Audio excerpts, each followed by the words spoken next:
hermanos, que Dios les bendiga. Qué bueno poder estar nuevamente con ustedes. Tengo acá unas peticiones de oración que han enviado. Vamos a orar por ellas ya al final de la enseñanza. Pero mientras tanto quiero invitarle a poder abrir la Biblia. Lo vamos a hacer en el libro de los Hechos de los Apóstoles.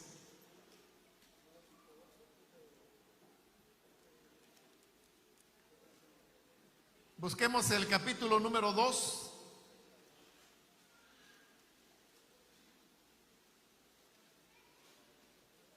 Ahí vamos a leer la escritura para la reflexión de la palabra que vamos a recibir en esta oportunidad.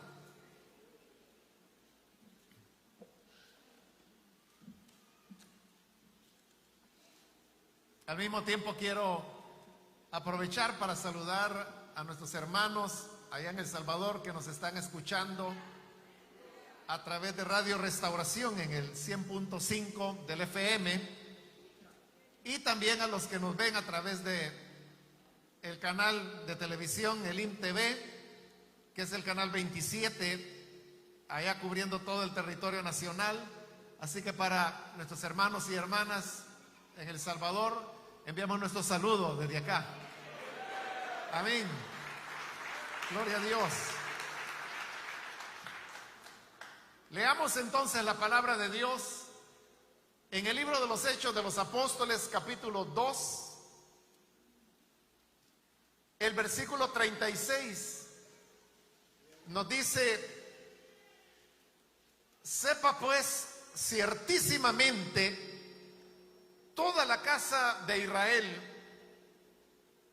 que a este Jesús, a quien vosotros crucificasteis, Dios le ha hecho Señor y Cristo. Amén. Solamente eso, hermanos, vamos a leer. Pueden tomar sus asientos, por favor.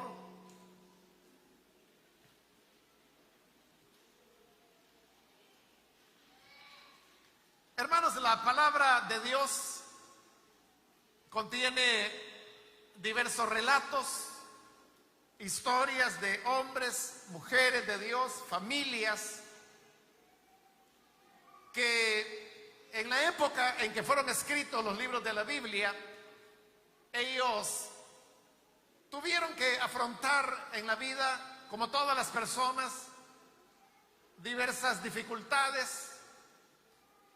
Pero también, hermanos, he sabido que Dios estaba del lado de estas personas que temían su nombre, y por esa causa las historias siempre tienen un buen final. Tenemos, por ejemplo, la historia de Abraham, al cual el Señor posteriormente le cambiaría nombre para llamarlo Abraham, el cual era ya un hombre viejo. Su esposa era una mujer estéril y también había envejecido. Pero el Señor lo invitó a salir de su país, de su familia, y le dijo: yo te voy a llevar a otra tierra, la cual te la voy a dar toda, y ahí vas a ser, tu descendencia será tan numerosa como las estrellas que están en los cielos. Abraham le creyó a Dios, y así es como él abandonó su país, su familia, y se fue a una tierra donde él nunca había estado. Caminó varios miles de kilómetros hasta que el Señor le llevó a lo que posteriormente se llamaría la tierra de Canaán. Y allí Abraham se establece y comienza a pasar el tiempo, y la promesa que Dios le había dado de que él sería padre de multitudes no se cumplía. Los años transcurrían,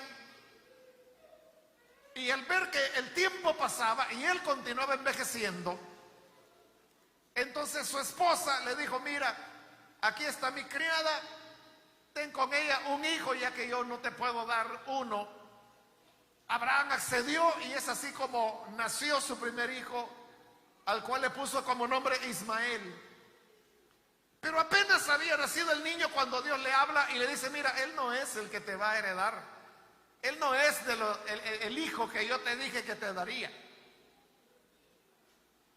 Abraham tuvo que esperar todavía más. Y cuando él ya tenía 20 años de espera, en la tierra a donde Dios lo había llevado, finalmente su esposa concibe y da a luz y nace su primer hijo de acuerdo a la promesa, el cual recibió el nombre de Isaac. Más adelante Sara habría de morir. Al morir, Abraham tomó otra esposa con la que tuvo 6 hijos más, y así comenzó a cumplirse la promesa del Señor de que él sería padre de multitudes. De manera que es una historia de fe en la cual al final Abraham alcanzó las promesas que Dios le había dado. Pero luego también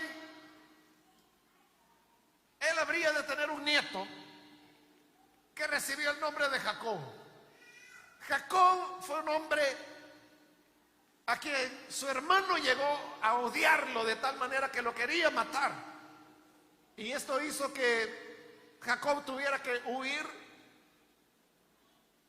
Igual él caminó miles de kilómetros, pero en la dirección opuesta, huyendo de su país. Y al llegar por aquella tierra encuentra a los que habían sido descendientes o eran parientes más bien de su mamá.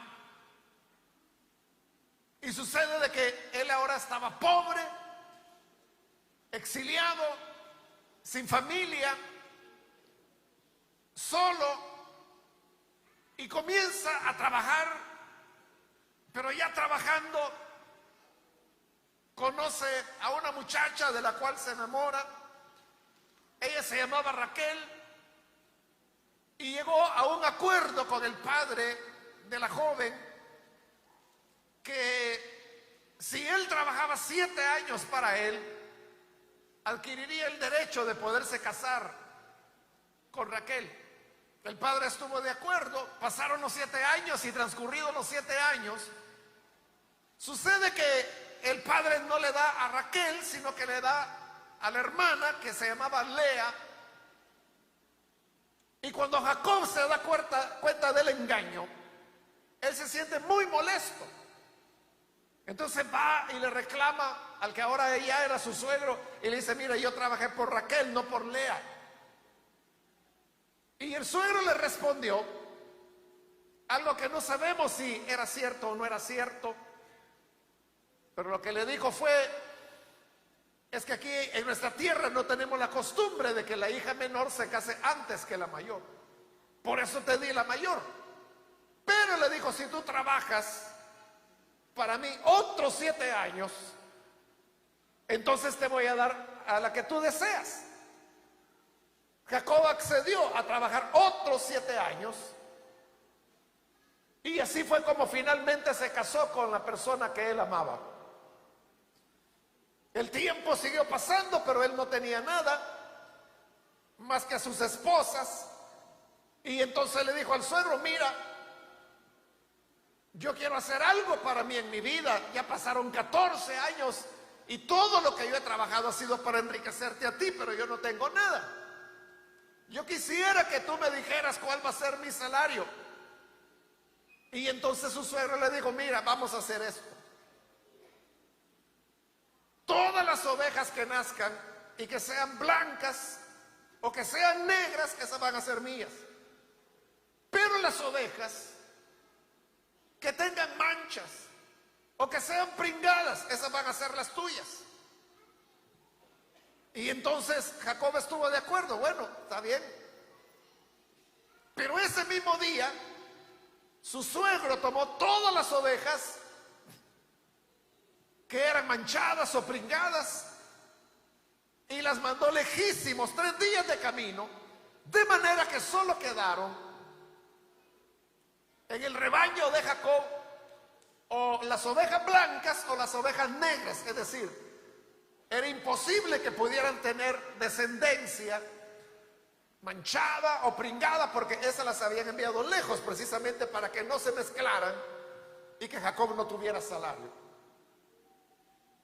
Pero Dios estaba viendo todas las injusticias que le hacían a Jacob, y Dios intervino de manera que milagrosamente y contra toda ley de genética comienzan a nacer ovejas pringadas y manchadas.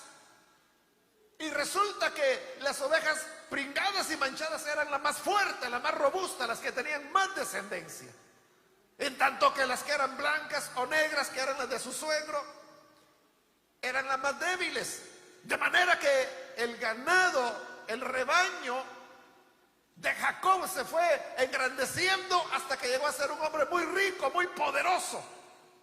Y entonces decidió volver a la casa de su padre, porque él le había hecho una promesa al Señor.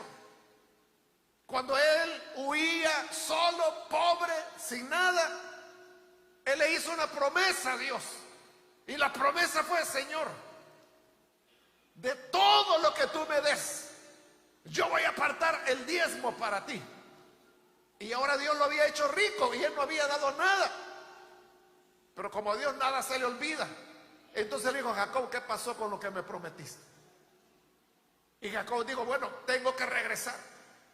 Y si al regresar mi hermano me mata, pues entonces que así sea, pero yo tengo que cumplirle a Dios. De manera que él salió de regreso con su campamento. Tenía 2 campamentos en realidad, porque tenía mucho ganado, muchos siervos, mucha riqueza. Venía ahora con una familia numerosa.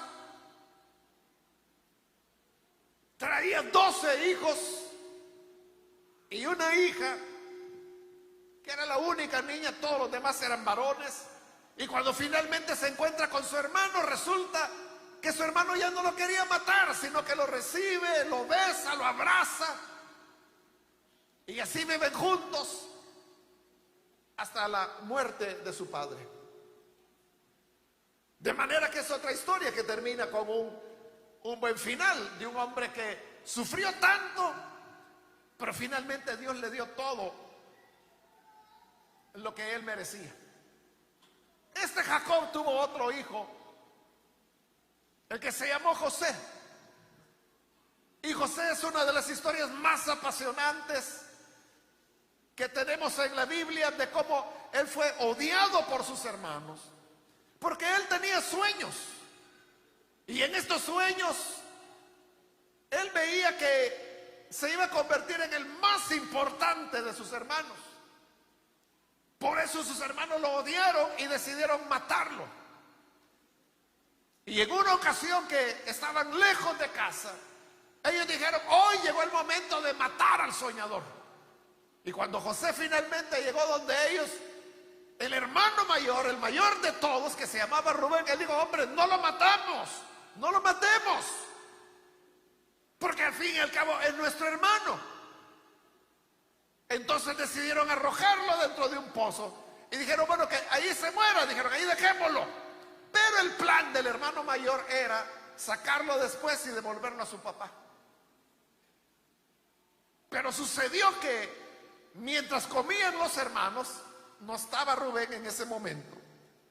Vieron que venía una caravana de mercaderes ismaelitas, dice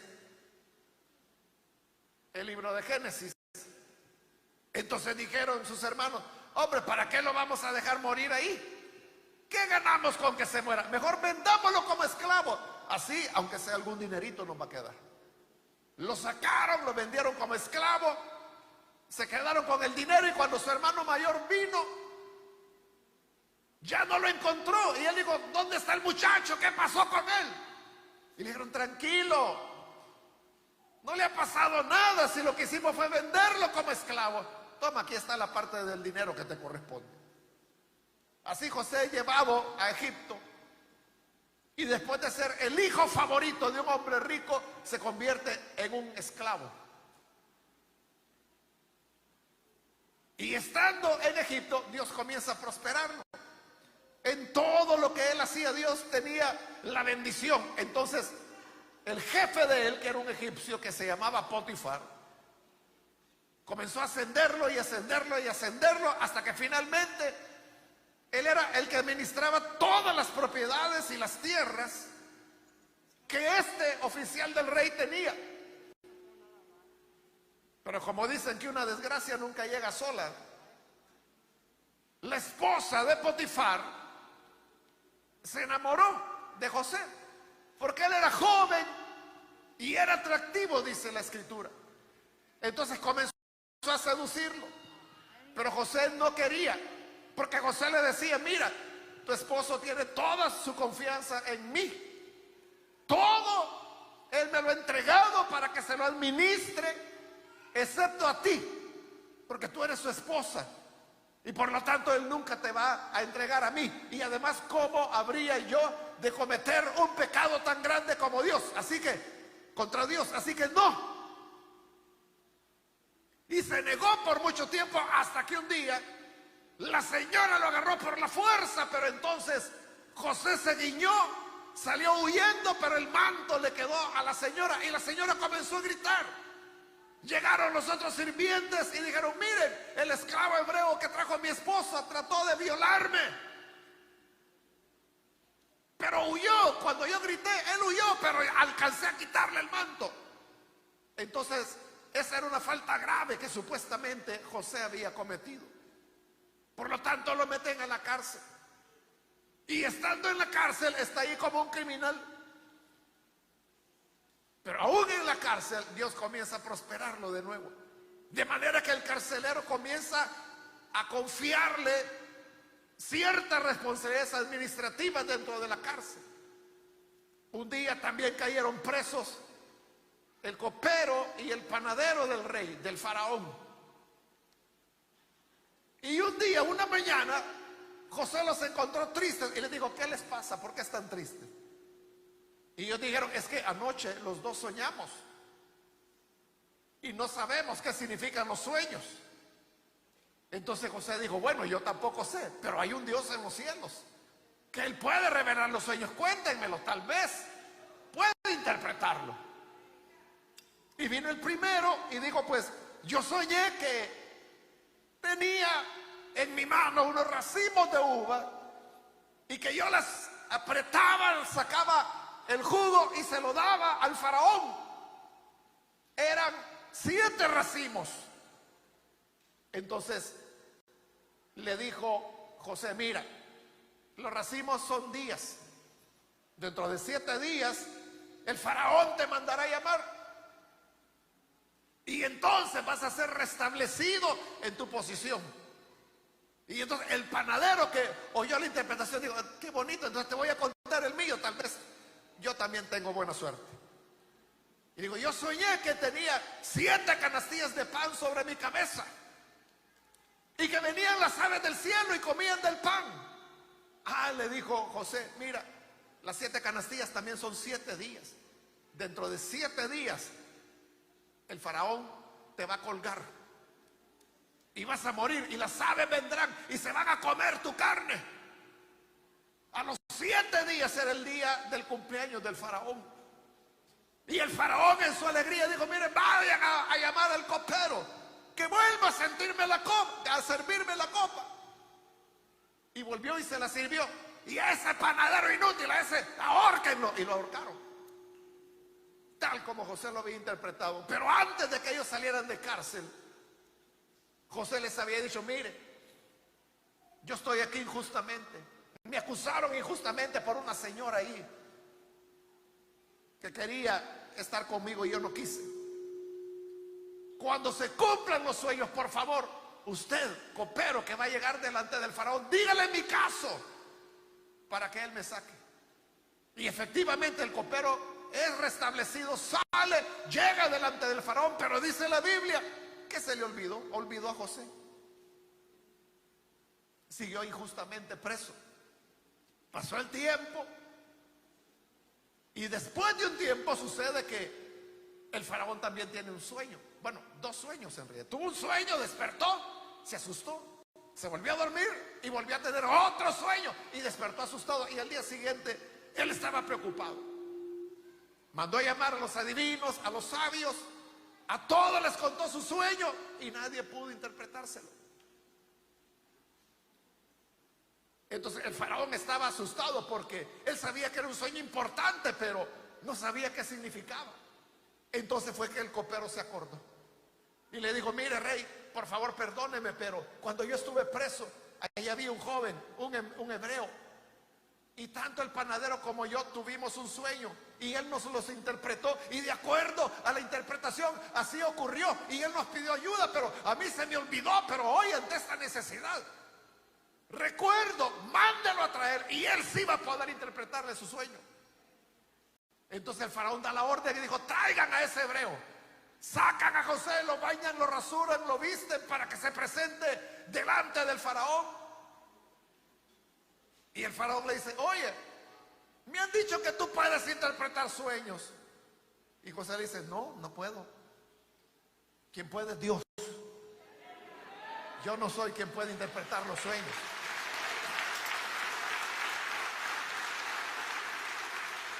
Pero cuéntame el sueño y esperemos que sea Dios. Entonces viene el faraón y le cuenta el doble sueño que había tenido. Y José le dijo: mire, los dos sueños es uno mismo, tiene un mismo significado. Lo que Dios le está diciendo es que vendrán 7 años de abundancia sobre la tierra. Habrá tanta abundancia como pocas veces la ha habido en Egipto. Pero después de eso vendrán otros 7 años de escasez. Y cuando la escasez venga, habrá tanta hambre que se van a olvidar los 7 años de abundancia que hubo. Y que usted haya soñado 2 veces la misma cosa, significa que esto ya va a ser, que Dios se apresura a hacerlo. Pero no se detuvo ahí José, sino que le dijo: entonces usted, faraón, lo que debe hacer es prepararse. Lo que tiene que hacer es recoger cosecha durante estos años de abundancia. Construya silos, construya graneros por todo el territorio. Y usted ponga un impuesto para que se pueda reunir y ahorrar la mayor cantidad de grano que se pueda durante los 7 años de abundancia. De manera que cuando venga la escasez, usted tenga de dónde echar mano y el pueblo pueda sobrevivir. Y el faraón se quedó sorprendido y dijo: ¿a dónde voy a encontrar a otro hombre más sabio que este? Lo nombró a él gobernador de Egipto y le dijo: tú vas a tener poder sobre todos, te doy autoridad sobre todos en este reino, solo sobre mí no, porque yo soy el faraón, pero después de mí tú eres el que tiene toda autoridad. Y así es como José es exaltado, se convierte en el gobernador de Egipto, ahorra durante los primeros 7 años. Cuando viene el hambre, ya no había alimentos en toda la tierra, pero entonces la gente vino delante de Faraón y le decía: queremos comer, queremos comer, queremos comer. Y el Faraón dijo: miren, no me reclamen a mí, vayan y díganle a José. Y llegaron donde José. Dice el Faraón: que vengamos, que tenemos hambre. Claro, les dijo: aquí hay grano, aquí hay grano y hay grano para todos. Eso sí, cayendo cada uno con su dinerito. Vamos a venderlo, no es gratis, es regalado. Y entonces abrió los graneros y comenzó a venderle a toda la gente hasta que la gente se quedó sin dinero. Al año siguiente volvieron a llegar: José, aquí venimos, ya no tenemos dinero, hoy sí va a tener que ser gratis. ¿Qué es gratis?, dijo José. Nada de gratis. Traigan su ganado y a cambio de su ganado yo les voy a dar grano por 1 año más. Llevaron el ganado. Entonces dijo José: bueno, de aquí en adelante todo el ganado de Egipto le pertenece al faraón. Y el faraón los contrata a ustedes para que le cuiden su ganado. Así que aquí está el grano. Comieron 1 año más. Al siguiente año volvieron a llegar y dijeron: José, hoy ya no tenemos ni dinero, ni ganados, nada. Entonces danos de comer. ¿Cómo que no tienen nada? ¿Y las tierras que tienen? Entréguenselas al faraón. Y todos se entregaron sus tierras. Y dijeron: bueno, ahora todo el territorio de Egipto le pertenece al faraón. Así que aquí hay grano por otro año más. Y la gente comió. Al año siguiente volvieron a llegar. José, hoy sí va a tener que ser gratis. Porque ya no tenemos dinero, ya no tenemos ganado, ya no tenemos tierra. Entonces danos de comer. ¿Cómo que ya no tienen nada?, dijo José. ¿Y ustedes? Véndanse como esclavos al faraón. Véndanse ustedes con sus familias y sean esclavos del faraón y el faraón les dará de comer. Porque así era la ley. que si uno tenía un esclavo, tenía que alimentarlo. Es como que si usted tuviera una gallinita, es su gallina, pero usted tiene que darle de comer, si no se le muere. Y una gallina muerta no sirve para nada. Entonces también, esclavos muertos, ¿para qué sirve? Entonces dijeron, bueno, está bien, todos vamos a ser esclavos del faraón. Y como eran esclavos, así es como comieron y sobrevivieron. De manera que Faraón llegó a tener riquezas, hermano, que jamás se imaginó. Él era el dueño de todo. Todos los ganados eran de él. Todas las personas eran de él. Todo el dinero de Egipto era de él. Y había tanta abundancia que incluso José comenzó a alimentar a su familia, perdonó a sus hermanos porque lo habían vendido, y de esa familia, siglos después, habría de nacer Jesús, nuestro Salvador. Así es como fueron preservados.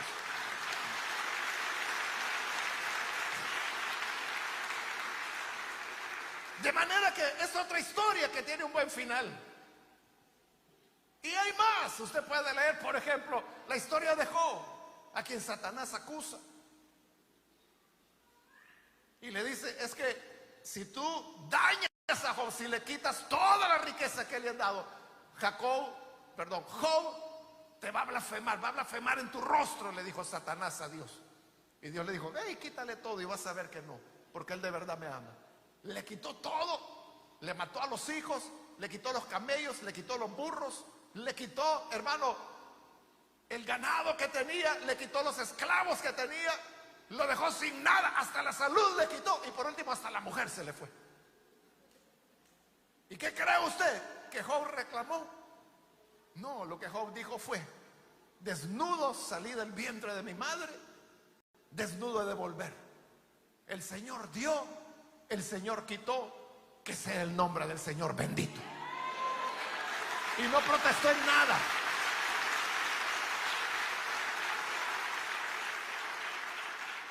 Y la historia termina en que como Dios ganó, porque Job no reclamó, no protestó contra Dios. Entonces dice el final del libro de Job que le dio más hijos, más hijas, y que las hijas que le dio el Señor a Job eran las más hermosas de la tierra. Todos querían casarse con ellas. Le devolvió y le dio más riquezas que las que había tenido al principio. Vivió por muchos años y así tuvo un final feliz. Y hay más historias, como las que cuentan, por ejemplo, sobre todo los niños. ¿Ha oído la historia de David y Goliat? El gran hombre que salió a desafiar los ejércitos de Israel, que todos le tenían temor, todos huían. Pero entonces apareció David, que era un adolescente, tenía, se cree que como 17 años en esa época. Y él es el que va decidido a enfrentar a Goliat. Y como él no tenía edad, era menor, él no podía estar en el ejército, él no podía manejar armas, no podía manejar escudo, no podía manejar armadura. Entonces digo, no, yo voy a pelear con lo que yo puedo. Y agarró unas piedritas y una honda, y con la honda fue y disparó una, le clavó la piedra en la frente a Goliat. Goliat cayó, David le saca la misma espada que él llevaba y le corta la cabeza, y es una gran victoria. Una historia que termina con un gran final.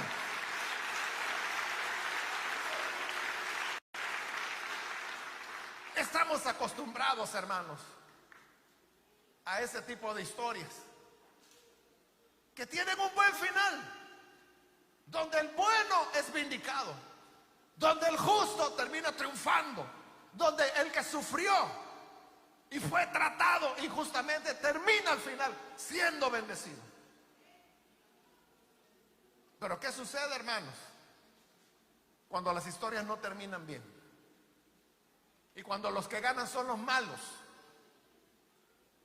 Y cuando el héroe terminó muerto. Y para colmo terminó muerto injustamente. ¿De qué pasa ahí?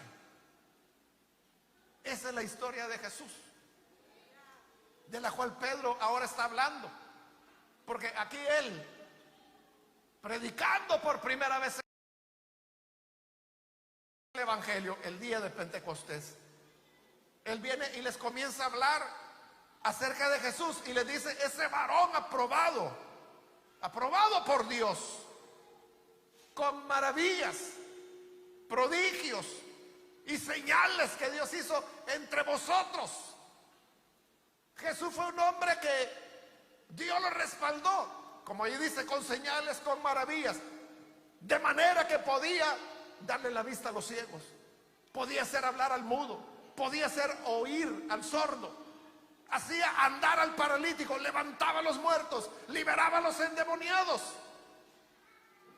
y enseñaba palabras de verdad. Como la Escritura lo dice, él anduvo haciendo bienes.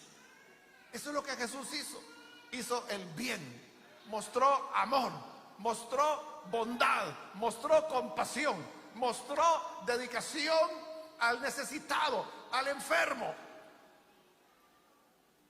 Enseñó palabras como nadie. Hermanos, sí, hasta la gente que ni sabe qué fue lo que Jesús enseñó, hasta la gente dice: no, si por la verdad murió Cristo. No saben nada que dijo él, pero la gente sí dice: por la verdad murió Cristo. Y es cierto, a él no lo mataron por mentir. El problema fue que decía la verdad, que confrontaba a las personas hipócritas, que les hacía ver la realidad. A los que eran mentirosos, él les decía: ustedes son como tumbas blanqueadas, que por fuera están bien blancas, bien caleadas, como decimos, con cal, ¿verdad? Las pintan para que sean bien blancas, pero por dentro están llenos de huesos de muertos. Porque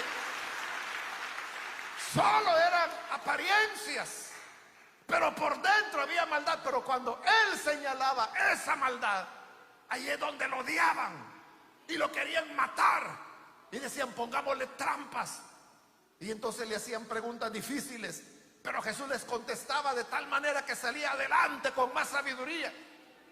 Y mientras más trampas él saltaba y las vencía, lo odiaban más y más y más, hasta que finalmente dice Pedro predicando: a este ustedes lo prendieron, lo capturaron y lo mataron por medio de manos inicuos, crucificándole.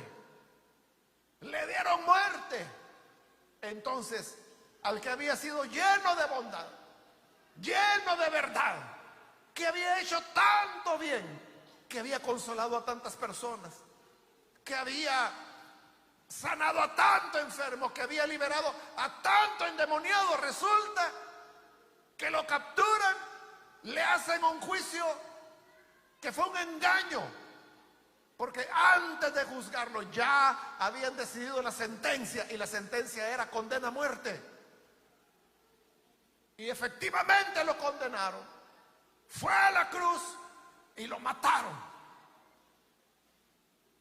Entonces, ¿cómo quedamos con esta historia? Que resulta que el bueno termina muerto y los malos son los que salieron con la suya, porque se deshicieron de él.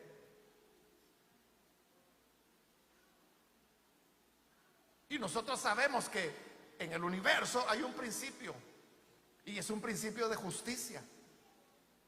Y la justicia lo que nos dice es que el inocente al final será vindicado siempre, como ocurrió con Jacob, como ocurrió con Abraham, como ocurrió con José, como ocurrió con Job, como ocurrió con David cuando fue a pelear contra Goliat. Todos ellos, fue su justicia, su integridad, su fe, su dedicación a Dios la que los vindicó y terminaron como héroes. Pero Jesús terminó muerto, clavado en una cruz. Entonces, ¿cómo queda el principio de justicia del universo? ¿O cómo queda el principio de la verdad? Que la verdad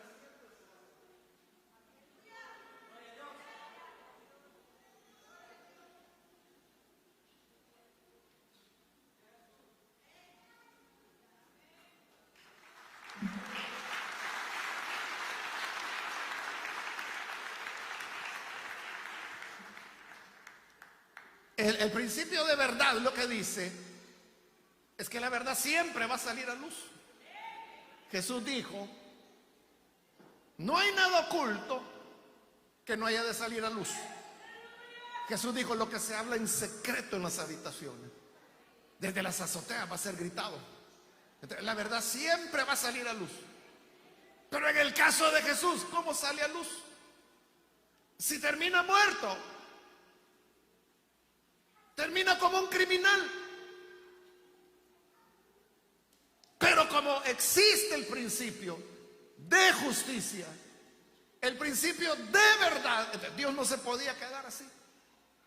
Y como no se podía quedar así, por eso es que hoy Pedro está anunciando el versículo que leíamos al principio.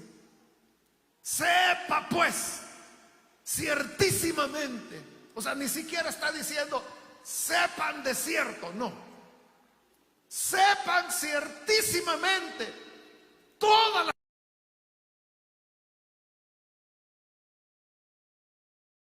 casa de Israel, que este Jesús, a quien ustedes crucificaron, ustedes lo crucificaron, ustedes lo entregaron a manos de inicuos. Estos inicuos lo clavaron en el madero, lo mataron, eso hicieron ustedes, pero Dios lo ha hecho Señor y Cristo.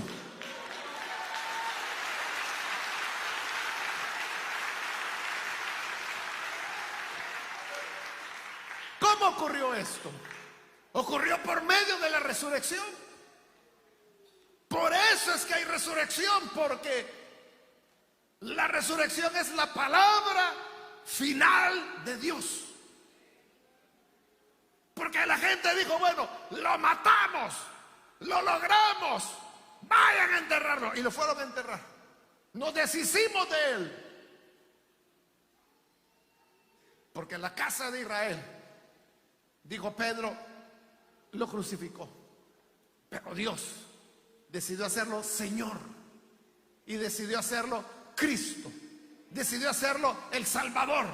De tal manera que al tercer día Él se levanta de aquella tumba. Un ángel descendió, removió la roca, un gran terremoto. Y el que había estado muerto resucitó. Por eso estamos hablando de Él todavía. Por eso es que el Evangelio nunca fue derrotado. Porque nos dice que al final la verdad siempre prevalecerá. La luz siempre resplandecerá. La justicia siempre prevalecerá. Por eso es que hay resurrección. Porque es un universo donde Dios hace justicia siempre.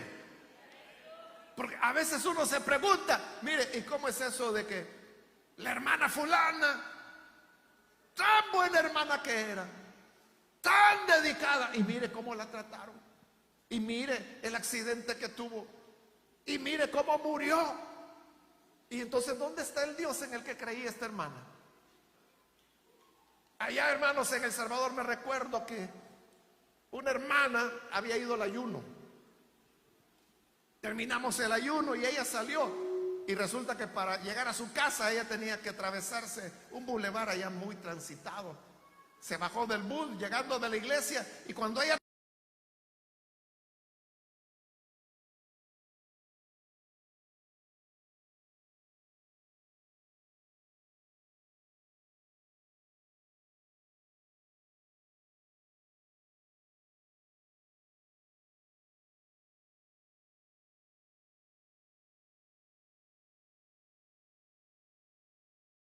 trata, al final trompeta.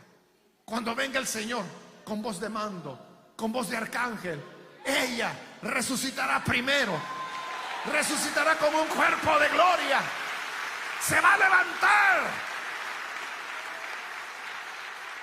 Y aquellos que dicen, ¿dónde está su Dios? Él dirá, aquí estoy y vengo para recoger a mi hija, para llevarla a la morada eterna.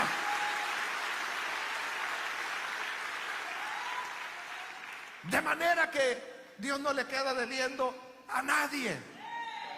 Cuando él dijo: al que misericordia, misericordia; al que justicia, justicia; al que verdad, verdad. Eso se va a hacer realidad. Y si para eso, a veces ocurre en esta vida, hermano, a veces ocurre en la vida, como ocurrió con Abraham, con Jacob, con José, con David, con Job y con otros tantos en la historia. Pero a veces es hasta en la otra vida. Y el primero de ellos fue Jesús, porque lo que hicieron fue una injusticia, lo que hicieron fue un crimen, lo que hicieron fue un juicio amañado para condenarlo. Lo que hicieron fue jugar con los contrapesos políticos de tal manera que obligaron a Pilato, que estaba seguro que Jesús era inocente, a que lo condenara.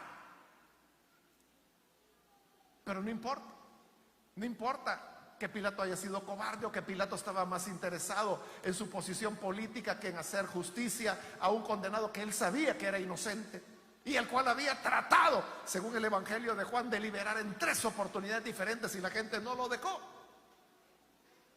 Pero a ese que la casa de Israel rechazó y crucificó, hoy Pedro les está diciendo: sepan ciertísimamente, ciertísimamente, porque esta es la verdad, como quien dice, la verdad verdadera, la verdad de a de veras, diría un mexicano, ¿verdad?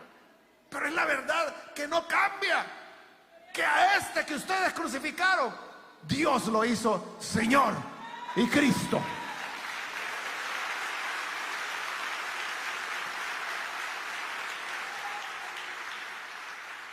La piedra que los edificadores desecharon, Dios la escogió para hacerla la piedra principal, la del ángulo, la más importante de todas. Y eso es lo importante.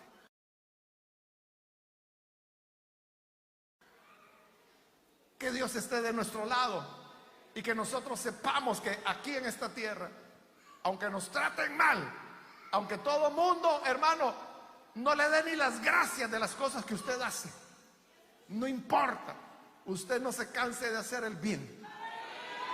Siga haciendo el bien, siga haciendo lo correcto.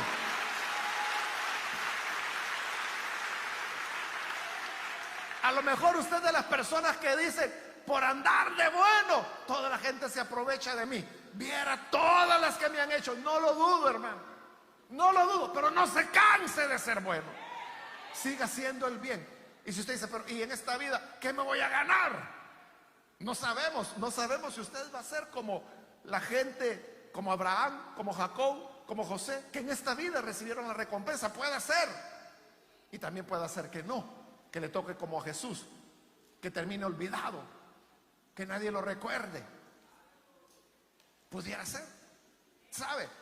La primera persona que llevó el evangelio al Salvador, esto fue en 1856, fue un misionero inglés que llegó para predicar el evangelio. Hermanos, le dieron de palos. Él tuvo que andar corriendo de una ciudad para otra, porque si no lo mataban al pobre. Su primera esposa murió. En El Salvador conoció a otra salvadoreña, se casó con ella después de haber enviudado, y entonces sucede que la señora también enferma, él se enfermó, y entonces dijeron: bueno, si yo sigo acá me voy a morir. Entonces decide embarcarse, sale en barco hacia Nueva York, a los Estados Unidos, un viaje que en esa época duraba meses, hermano.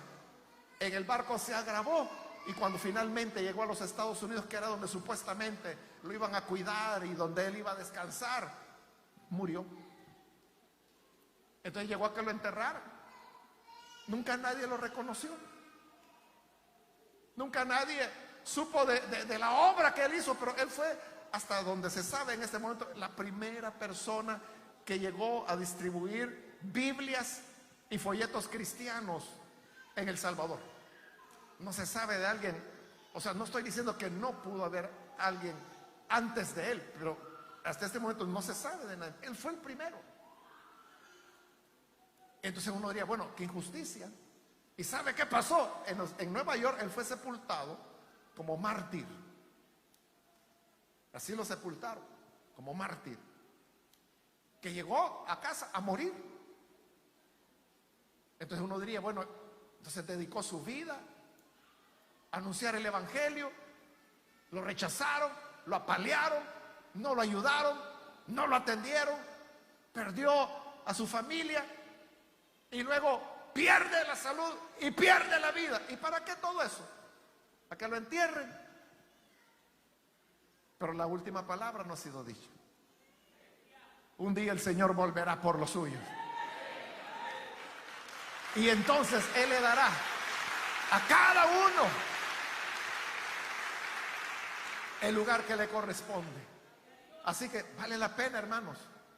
Mire, como le digo, aunque no le den las gracias, aunque nunca le digan bien hecho, hermano, aunque usted no reciba nada a cambio, y aunque la gente le diga, mira, si en la iglesia para lo que sirve es para quitarte, pero nunca te da, puede ser cierto, pero uno no lo hace por eso. Uno no lo hace para que le den. Uno lo hace porque sabe que es lo correcto. Y como es lo correcto, un día el Señor hará justicia, la luz resplandecerá, la verdad será conocida y usted será vindicado y bendecido por el Señor. Entonces dijo el Señor, el que venza, yo lo voy a poner como columna en mi templo y nadie lo sacará de ahí. Nunca saldrá de ahí. Es como en un edificio, ¿verdad? La columna siempre está ahí. Siempre está ahí la columna. Entonces el Señor dice, al que venza, yo lo haré columna en el templo de mi Dios. Ahí va a estar, para memoria perpetua. Vamos a cerrar nuestros ojos, hermanos y hermanas. Antes de orar, yo quiero hacer una invitación para las personas que todavía no han recibido al Señor Jesús como su Salvador.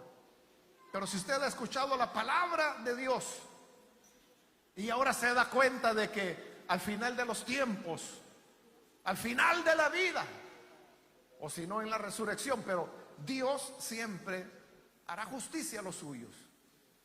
Si usted quiere ser parte de este pueblo al cual Dios vindicará, al cual Dios bendecirá, yo quiero invitarle para que hoy pueda recibirlo como su Salvador.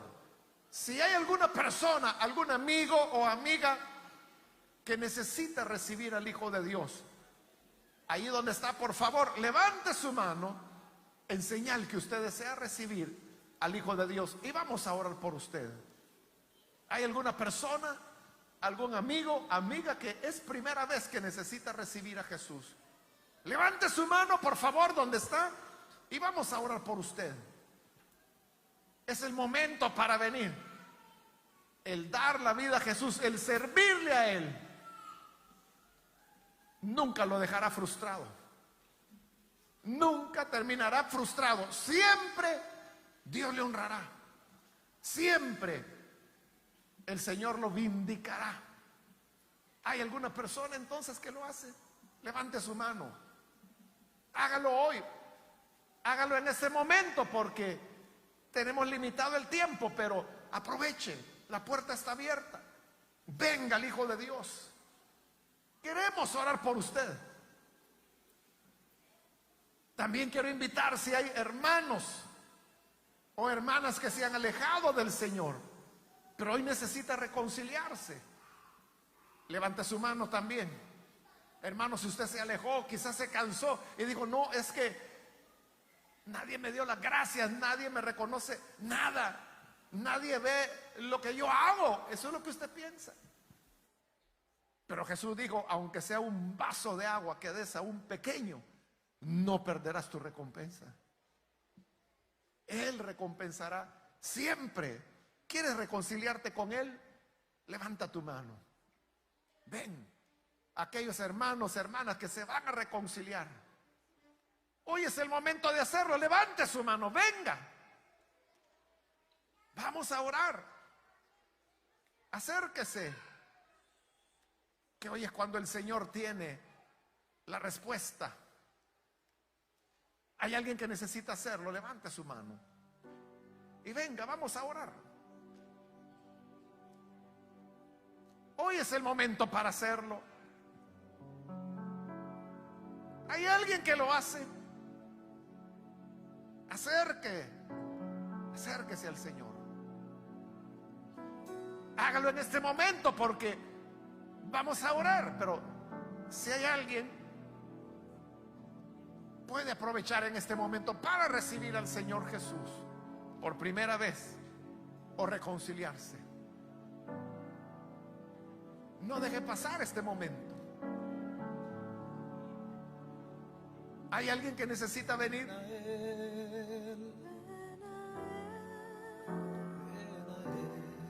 Hago la última llamada y vamos a orar. Si hay alguien que necesita venir para recibir al Hijo de Dios o necesita reconciliarse, hoy levante su mano y aproveche esta última llamada, porque vamos a orar en este momento. ¿Hay alguien?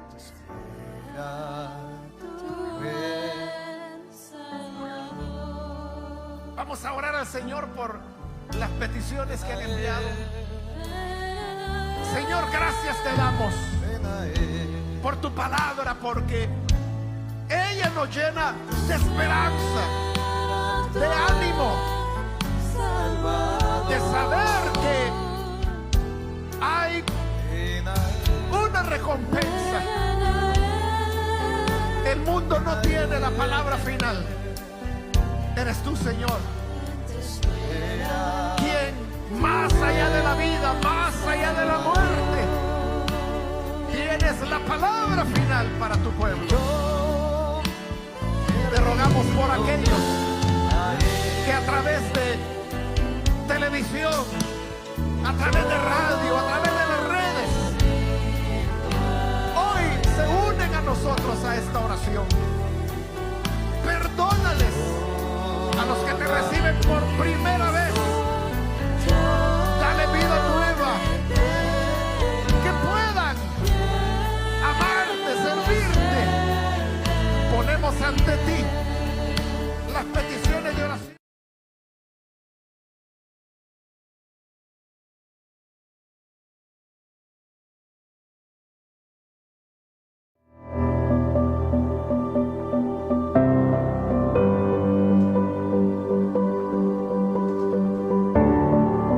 Si usted ha aceptado a Jesús como su Salvador, llámenos al 2294-9596 y oraremos por usted.